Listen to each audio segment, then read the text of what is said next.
Coucou tout le monde, je vous retrouve pour la guidance de la semaine du 7 au 13 août 2023. Je suis dans des énergies un peu speed, un peu de joie, très concrètement. Donc j'espère que je vais être claire là pendant la guidance parce que je suis un petit peu... c'est peut-être un petit peu brouillon, vous me direz, mais voilà, on va essayer de se concentrer. C'est très drôle parce que j'ai dit bonjour tout le monde, je retrouve pour la guidance de la semaine et là j'ai mon chien qui a rappliqué alors qu'il était à sa place, ça c'est très drôle. J'espère que vous allez bien, déjà pour commencer. On est sur des énergies assez impressionnantes depuis quelques jours, même si la pleine lune n'a pas été facile à traverser. On est dans cette fissure dans la matière. On est dans la déconstruction totale de cette matière. Ça peut paraître déstabilisant, mais les énergies sont vraiment excessivement propices à la créativité. Il y avait la créativité qui était beaucoup tombée sur la fin de semaine, sur le milieu de semaine dernière, pardon, et sur la fin de semaine. Mais on comprend pourquoi, parce qu'il y a des énergies très très fortement créatives et de création. On dit souvent qu'on est créateur de notre destin, de notre réalité. C'est personnellement un concept avec lequel j'ai mis du temps à me faire parce que c'est jamais facile d'entendre que ce qu'on vit de négatif, on l'a créé d'une certaine façon. Et pourtant, c'est vrai. Alors, moi, je mets toujours un petit bémol à ça parce qu'il faut quand même être doux avec soi-même. Quand on n'a pas eu la maîtrise ni la conscience de toutes ces choses-là, en fait, on le fait pas exprès non plus. Donc, voilà, c'est pas facile et c'est pas à la portée de tout le monde au premier fait. Donc, soyons sympas avec nous-mêmes, je crois, vraiment. C'est important. J'ai utilisé pour la guidance de cette semaine l'oracle des arbres et des ogames de Pandora Hearts, si je ne me trompe pas. Oui, c'est ça. Il y a encore deux cartes, il me semble que c'était la même chose pour la semaine dernière. Il y a deux cartes à chaque fois qui sont tombées. Enfin, j'ai été appelée à choisir deux cartes. La première carte, c'est la carte Muine, la carte de la vigne. Voilà. Et la carte de la vigne... Non, pardon. Je vais vous montrer la deuxième en même temps. Il y a... Strafe, je ne sais pas comment on dit exactement. Qui est... Je suis désolée, voilà, ça commence. Je n'ai pas le nom. Le prunelier, c'est ça. La carte du prunelier qui est tombée... renversée, elle nous indique ici des obstacles. Une énergie d'obstacle en début de semaine. Il y a une énergie de ne pas s'obstiner contre le destin. Cette carte, elle me fait vraiment penser, et là je fais un gros clin d'œil à Eric, parce que il vous en a parlé dans la guidance de la semaine, mais voilà, c'est des choses sur lesquelles on échange beaucoup. Personnellement, à titre personnel, j'ai connu beaucoup de problèmes matériels ces derniers temps. Ma machine à laver qui a cassé et ma voiture. Qu'est-ce que ça a créé? Ça a créé beaucoup d'énergie de peur, d'énergie d'insécurité, d'énergie de manque. Et puis aussi d'énergie de oh non mais c'est pas possible, encore un problème à gérer, encore toujours des problèmes à gérer. Vous allez me dire que c'est un peu stupide parce qu'il y aura toujours des choses à gérer. Et c'est pas faux. Et dans cette logique où tout de suite, je pars dans un drame, la machine à laver, j'ai littéralement pleuré quand ma machine à laver a cassé, alors que bon, c'était de ma faute factuellement, mais voilà. Et puis après, ma voiture. Et là, j'ai eu un échange avec mon fils. Comme quoi, on peut se prendre des leçons de vie par des enfants de 4 ans. Il faut vraiment garder l'esprit ouvert, c'est important. Et c'est vrai que pris une habitude ces derniers temps parce que ces 4 dernières années ont été très lourdes. J'ai beaucoup perdu, reconstruit beaucoup de choses, beaucoup enchaîné d'épreuves assez lourdes. Pour ceux qui m'ont vu sur mes vidéos, ça se voyait, même si je vous racontais pas mon quotidien, c'était palpable. Et bref, j'ai pris de mauvaises habitudes sur cette gestion-là du problème qui arrive dans notre vie. D'ailleurs, cette gestion qui est de voir toujours par le prisme du problème, hein, parce que bon, il y a des choses qui nous arrivent dans nos vies, on n'est pas obligé de les considérer toujours comme des problématiques. Mais bref. Et ma voiture du coup ne démarre pas un matin, je pars faire la balade avec mon fils, mon chien et mon fils.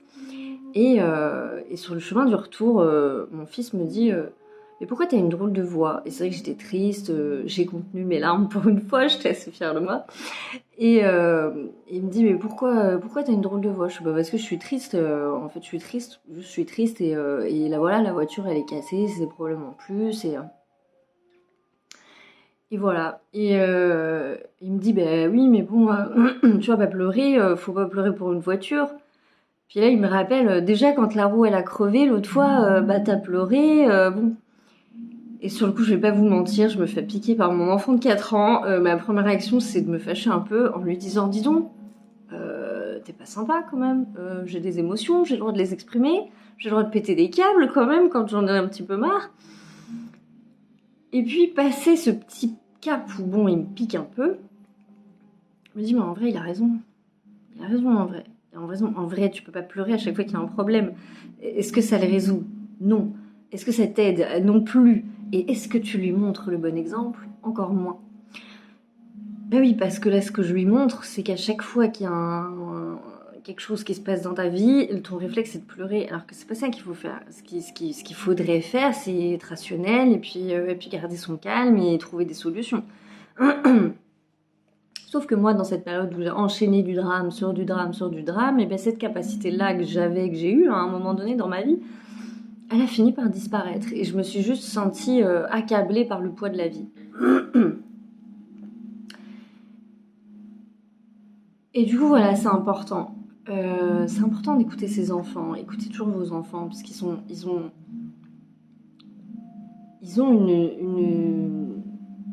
une fraîcheur dans leur regard sur nos problématiques à nous, qui est importante à garder en tête. Et c'est ça un petit peu que la vigne, elle nous amène. La carte du prunellier, elle vient nous parler des obstacles qui nous arrivent en début de semaine, qui peuvent nous arriver en début de semaine. Et la carte de la vigne, elle vient nous rappeler à l'ivresse, elle vient nous rappeler à la joie, elle vient nous rappeler à danser malgré les difficultés. Elle vient nous appeler à nous amuser pleinement. Et on est très très appelé en ce moment à la non-action. Ça peut paraître très étrange, moi ça m'a beaucoup posé question ces derniers jours parce que je sentais que face à ces problématiques, j'avais besoin de faire des trucs. Mais qu'est-ce que je peux faire? Mais voilà, puis j'étais dans un espèce de truc comme ça. Jusqu'à ce que, en fait, très concrètement, je le ressente à l'intérieur de moi, mais t'as rien à faire en fait là. Tu ne peux rien faire. Tu as déjà amorcé des choses, des actions, elles sont posées. Là, tout de suite, maintenant, tu ne peux rien faire. Autant il y a des personnalités qui arrivent à rester dans la non-action, autant il y en a d'autres, moi c'est mon cas, je ne sais pas rester dans la non-action, ça me rend complètement ouf. Et pourtant là c'était ce que j'entendais très clairement, tu n'as rien à faire. Et je vous dis que je travaille beaucoup avec Grabovoi en ce moment, et me dire je vais m'asseoir et je vais faire des séries de Grabovoi pour résoudre mes problèmes, ça m'a paru un peu... Genre, vous êtes sûr là que c'est la bonne solution, vous êtes sûr? Et ben en fait, ça l'a été. Effectivement, c'était ça qu'il fallait que je fasse. Et je me suis posée, j'ai fait mes séries, j'ai travaillé, j'ai écouté en guidant ce qu'il fallait que je travaille, ce qu'il fallait que je nettoie. Et puis je suis retournée à ma vie, à mon instant présent, à m'occuper de mon chien, à jouer avec mon fils, à essayer de me distraire de tout ça. Écoutez, je sais pas comment vous décrire à quel point ça a marché, à quel point en me détachant de tout ça, les solutions se sont amenées petit à petit les unes avec les autres. Et en ce moment, c'est pas forcément facile de garder une constance énergétique parce que ça brasse énormément. Et comme on travaille aussi beaucoup de choses, il y a des choses qui nous amènent, il y a des moments de compréhension très intenses qui peuvent nous arriver. Donc on comprend. Et puis après, on revient à un événement qui vient nous titiller sur autre chose. Et ça nous fait un petit peu redescendre. Et puis c'est un petit peu comme ça tout le temps. Et c'est pas forcément très évident d'être stable. Mais c'est pas très grave parce que de toute façon, il faut accepter que ça soit comme ça. Parce que tout est en mouvement. Vraiment, tout est en mouvement. Autre petit point par lequel je voulais parler, et je reviendrai après sur le brassage énergétique. On a un Mercure rétrograde qui arrive, mais je vais pas me concentrer là-dessus. Moi, ce que j'entends vraiment, même si c'est lié, hein, tout est lié. Ce Mercure rétrograde, il est lié à ce que je vais vous dire. De ce que j'ai reçu comme information, là, ce qui est en train de partir dans cette matière, c'est que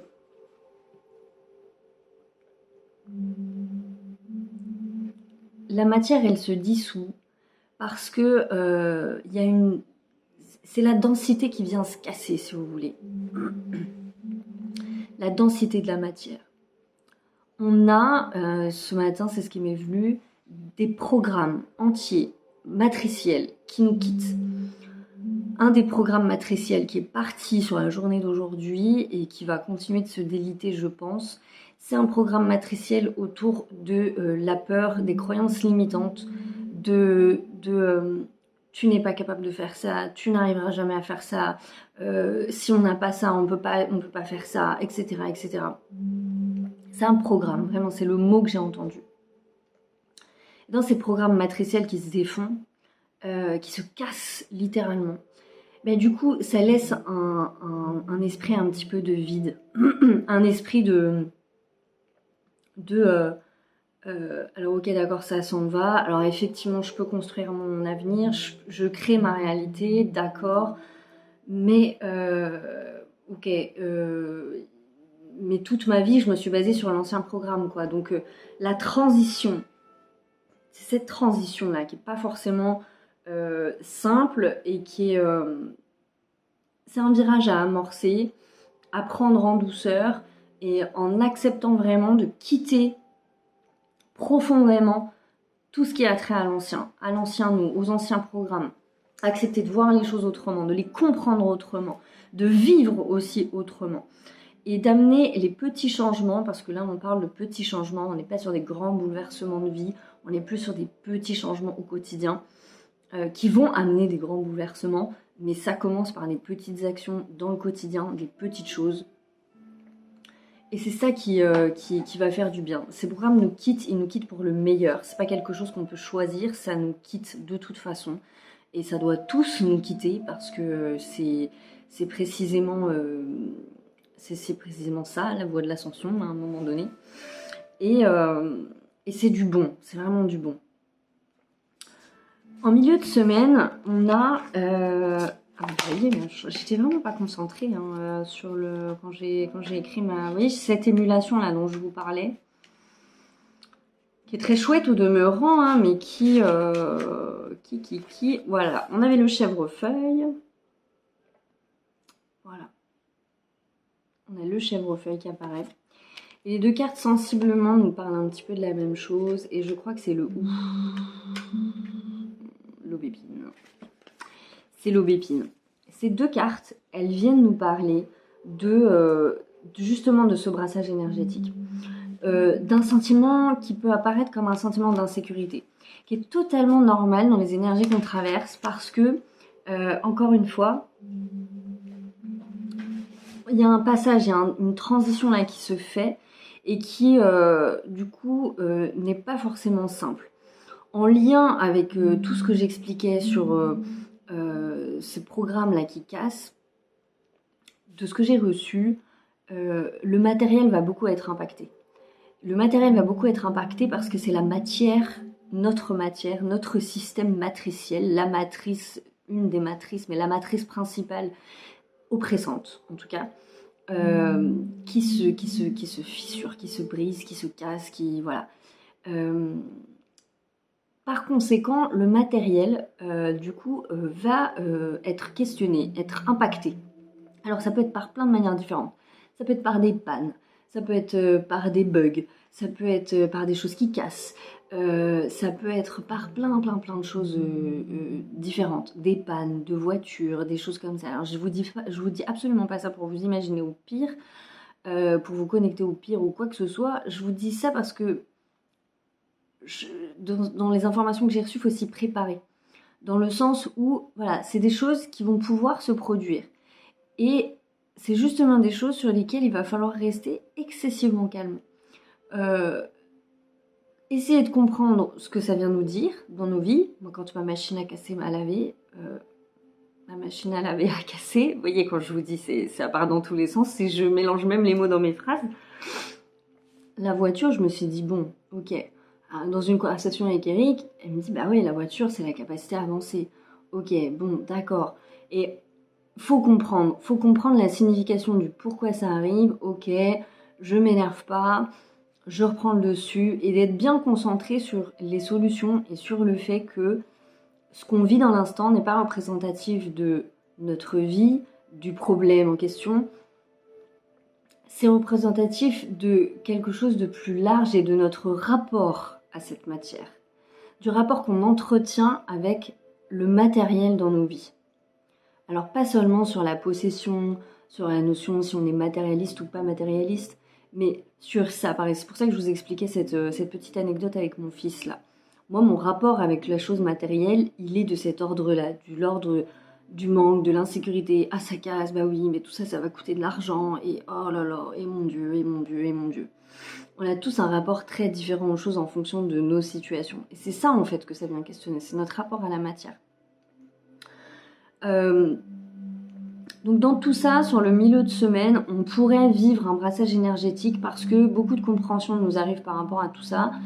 Beaucoup de choses, de toute façon, énergétiquement, ça travaille énormément. Il y a encore des gens qui peuvent être brassés au niveau du sommeil. Moi, ça va mieux depuis que j'ai entendu qu'il fallait que je porte ce lapis lazuli. Je me suis mis à mieux dormir du jour au lendemain. Mais il y a encore des gens qui sont encore un peu brassés par le sommeil, par des difficultés à s'endormir, par des sommeils agités. J'entends beaucoup de gens qui font des rêves en ce moment. Il y a beaucoup de gens qui me disent mais j'ai beaucoup rêvé, voilà, il se passe beaucoup de choses. Parce qu'on est en préparation et que la nuit, on reçoit aussi beaucoup en lien avec ce qui nous arrive en ce moment. Parce qu'on a profondément besoin d'être aidé, guidé, soutenu. Et du coup, on est aussi infusé la nuit par toutes ces informations pour avoir le matériel qu'il faut pour vivre nos journées aussi, que ça soit énergétiquement ou que ça soit au niveau de l'information, tout simplement. Donc voilà, des petits sentiments d'insécurité peuvent apparaître en milieu de semaine, mais rien d'alarmant. Vraiment, ça nous invite à rééquilibrer nos énergies, à nous recentrer profondément, à être bien ancré dans l'instant présent et à, voilà, c'est bête ce que je vais dire, mais à apprécier, en fait, malgré l'inconfort, malgré la difficulté, tout en restant à l'écoute de nos émotions. Ok, ce que je vis, ça me brasse, ce que je vis, ça me blesse, ce que je vis, ça m'énerve, ça me frustre. Je suis pas d'accord avec la réalité que je vis, parce que c'est précisément cette prise de conscience de je ne suis pas d'accord avec la réalité que je vis qui va pouvoir enclencher le reste, en fait. Et c'est bien dans ce mouvement-là qu'il faut faire les choses. Je ne suis pas d'accord avec cette réalité, donc à un moment donné, j'amorce les choses, en tout cas ne serait-ce qu'énergétiquement, pour que ça se passe différemment. Voilà. Et je dis ça parce qu'il y a des gens qui pourraient vivre, comme c'est mon cas, des choses à répétition et qui du coup sont usés, quoi, vraiment usés par tout ça. Le matériel qui se casse la gueule, c'est insupportable, quoi. Je veux dire, voilà, puis tout de suite on sait, un problème, on enchaîne un autre et encore un autre, et du coup on se dit tout de suite, oh mon Dieu, c'est un cercle infernal et on va pas y arriver, et voilà. Mais c'est précisément le genre de pensée où faut pas aller. Vraiment, je trouve une autre manière de formuler les choses, que j'arrête pas de dire faux, pas faux, c'est pas convenable en plus. C'est important vraiment de prendre conscience de ça pour essayer de modifier et d'adapter notre conscience à cette nouvelle réalité avec ces nouvelles prises d'informations. Parce que là, le matériel qui se met à s'embrouiller un peu, c'est pas une punition, c'est une expression de la densité de la matière, c'est une expression de ce qui est en train de chuter littéralement. Et ce qui est formidable, vraiment, là je l'expérimente, je peux pas dire autre chose, ce qui est vraiment formidable, c'est quand on arrive à faire l'exercice, il se passe des choses formidables. Parce que voyez-vous, ma machine là, je l'ai ouverte, j'ai remis le truc qui était même pas cassé, il n'y avait rien de cassé, j'ai eu une chance inouïe. Et au lieu de m'imaginer le pire, ben voilà, en fait ça s'est très bien passé. Et ma machine a remarché ce soir. Voilà. La voiture, ben je vais avoir les solutions qui vont émaner au meilleur moment. Et toutes ces petites choses-là, quand on les fait, et qu'on voit que du coup, il y a des solutions, il y a des choses pas si graves que ça, etc., eh ben c'est formidable. Il se passe alors des choses formidables et ça donne envie de croire et ça donne envie d'aller dans ce sens-là et de maîtriser pas seulement ses pensées, pas seulement ses mots, mais de maîtriser sa réalité. Et vraiment, hein, quand on m'a dit hein, les débuts, la spiritualité, j'entendais partout, on crée sa réalité, on crée sa réalité. Moi, je faisais partie des sceptiques, c'est-à-dire vraiment, je vous le dis clairement. C'est pas une évidence pour moi, on crée sa réalité quoi. C'est même des choses qui sont difficilement entendables pour la majorité des gens. Et je comprends pourquoi. Mais pour l'expérimenter, il y a un certain stade et en ce moment ça prend une autre ampleur où c'est excessivement vrai, excessivement vrai. Voilà. Je suis très bavarde, donc je vais raccourcir. Sur cette fin de semaine, on a ben voilà, mais je ne l'ai toujours pas noté. Bon, je vais vous la retrouver encore. Oh, Morgane manque d'organisation. On a le être. Voilà. Tac. Et on a.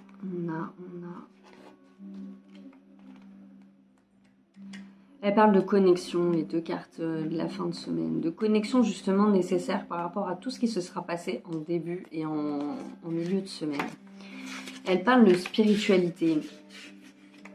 Elle parle de nécessité justement d'élever notre conscience pour accéder à un niveau supérieur. C'est vraiment, c'est très étrange, hein, ça peut paraître très bizarre ce que je dis, mais c'est vraiment comme si on était dans un jeu vidéo. Là, profondément, vraiment. Voilà. Et je la trouve magnifique en plus la carte. C'est la carte du bosquet sacré. Et elle parle de ça. Elle parle vraiment de ça. Elle parle de cheminement, de faculté spirituelle. Et elle parle justement du fait que dans les blocages qu'on pourrait rencontrer et dans les difficultés, ça c'est la carte du être, là ce qui est super important, c'est de prendre conscience qu'il y a quelque chose de plus grand qui se joue. Que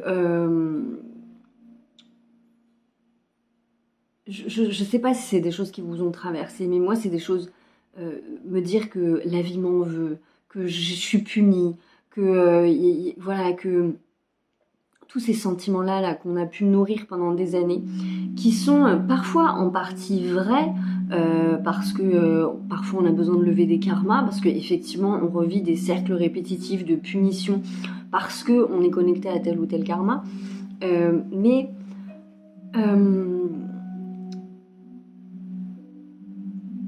tout ce qu'on vit, autant dans le collectif que dans l'individuel, ne sont pas de l'ordre de la punition, mais sont de l'ordre de la loi de la rétribution. On récolte ce qu'on sème. Et quand on sème au vent sans comprendre ce qu'on sème, ben effectivement, on récolte un petit peu à tout va. Alors il y a des semences qui prennent et il y en a d'autres qui prennent pas. Et quand on sème de l'amour, et ben on récolte de l'amour. Et on est inscrit dans quelque chose de beaucoup plus grand et on va en prendre de plus en plus conscience. Conscience de notre divinité. Ça aussi c'est un message et je crois que je vais terminer la guidance là-dessus après la carte de thématique sur la semaine parce que c'est un message que j'ai reçu la semaine dernière et qui me semble important. On parle souvent de retrouver sa divinité et c'est pas forcément très simple à appréhender cette notion de divinité intérieure. aussi parce que je pense que ça confronte des croyances d'ego, etc. et que parfois on a peur de se perdre aussi un petit peu dans l'ego. Et puis aussi parfois parce qu'on a tout simplement du mal à y croire, faut être honnête. Parce que justement, quand je vous parlais de programme limitant, ben ça c'est un programme limitant de la matrice qui nous a interdit de nous confondre avec des divinités. Les religions, d'ailleurs, et pourtant vous le savez, je suis croyante, les religions ont été maintenues en basse vibration pour empêcher les gens d'accéder à leur divinité en profondeur, et toutes les religions sans exception. Donc, on peut avoir peur d'accéder à sa divinité pour plein de raisons plus ou moins conscientes. Et ça aussi, c'est important de le travailler en ce moment parce que c'est vraiment important en ce moment d'incarner pleinement sa divinité. Et ce, malgré ce que peuvent penser les autres, même si ça nous fait paraître un peu bizarre, même si ça nous fait paraître incarnez-vous pleinement, et ce, quoi qu'il arrive. Et ce qui est très drôle, c'est que là, il va y avoir une transition parfaite avec la carte pour la thématique de la semaine, où j'ai utilisé l'oracle de Kuan Yin, du coup d'Alana Fairchild. Et je vais vous la lire. J'ai décidé de la lire parce qu'en fait, j'ai trouvé le texte tellement parlant que ça sera plus parlant que si je vous parle. Je sais même plus si je vous ai montré la carte. Oh là là là là là là là. Vous m'excuserez hein, pour ceux qui ont trouvé ça très brouillon. Je me rattraperai la semaine prochaine. Donc la dynastie de la mère divine. Le seul souhait de la déesse mère divine est que tous les êtres soient libres spirituellement. Elle nous demande de réaliser notre véritable nature, d'aimer notre propre divinité. L'illumination est l'aboutissement de plusieurs petites étapes, chacune d'elles semblable à une goutte d'eau, s'unissant en un océan de paix, de prise de conscience, d'amour et d'unité intérieure. Un océan qui dissout la peur, la séparation et le manque en nous, baignant d'abondance et d'allégresse. Vous portez en vous la torche de l'illumination, chère âme. Faites-la briller tous les jours. Nous imaginons parfois les illuminés comme une espèce bizarre d'être humain. Un vieux dicton oriental nous rappelle « Avant l'illumination, scie du bois et transporte de l'eau ». En effet, elle se manifeste dans les petites actions du quotidien. Une petite chose peut parfois représenter un saut gigantesque et nous remarquons alors que notre chemin vers la sérénité est constitué des choix que nous faisons à chaque instant. La dynastie de la mère divine est son héritage spirituel, sa compassion infinie pour la souffrance humaine et son intention de sortir l'humanité de son ignorance et de la guider vers la paix qui transparaît chez les déesses orientales comme Kuan Yin, Tara Verte et Mazu. Cet oracle indique que votre héritage spirituel est important sur cette planète. Vous êtes un canal de la dynastie de la mère divine qui agit pour l'illumination de tous les êtres. Nous contribuons à cette dynastie par nos choix et nos créations. Depuis nos pensées intérieures jusqu'aux projets dans lesquels nous investissons du temps, de l'énergie et de l'argent. Ceux-ci deviennent l'héritage spirituel que nous léguons aux générations à venir. La mère divine vous amène à réaliser que votre âme s'approche de l'illumination personnelle et commence à la vivre par moments. Plus vous choisissez de remarquer et d'apprécier ces instants, et plus ils sont nombreux. C'est la compréhension de votre propre processus de prise de conscience qui se fait jour. C'est très excitant et cependant cela ne vous éloignera pas du monde de vos proches, comme vous le craignez peut-être inconsciemment. Cela fera briller simplement plus fort votre lumière, apportant la sérénité et de nombreux bienfaits dans vos relations avec votre entourage. Votre illumination personnelle aidera la planète de bien des façons. Vous deviendrez un phare spirituel puissant auquel les autres pourront se fier pour trouver leur chemin plus facilement. Je vous invite donc à être le plus illuminé possible cette semaine, à vous incarner plus que jamais, à ne pas vous laisser tomber dans le cercle des problématiques et des difficultés qui pourraient se présenter à vous cette semaine et à les voir pas seulement comme des défis, mais comme des tout petits cailloux qui ne vous empêchent pas d'être qui vous êtes, quoi qu'il arrive. Voilà. Je vous souhaite une excellente semaine et je vous dis à très vite.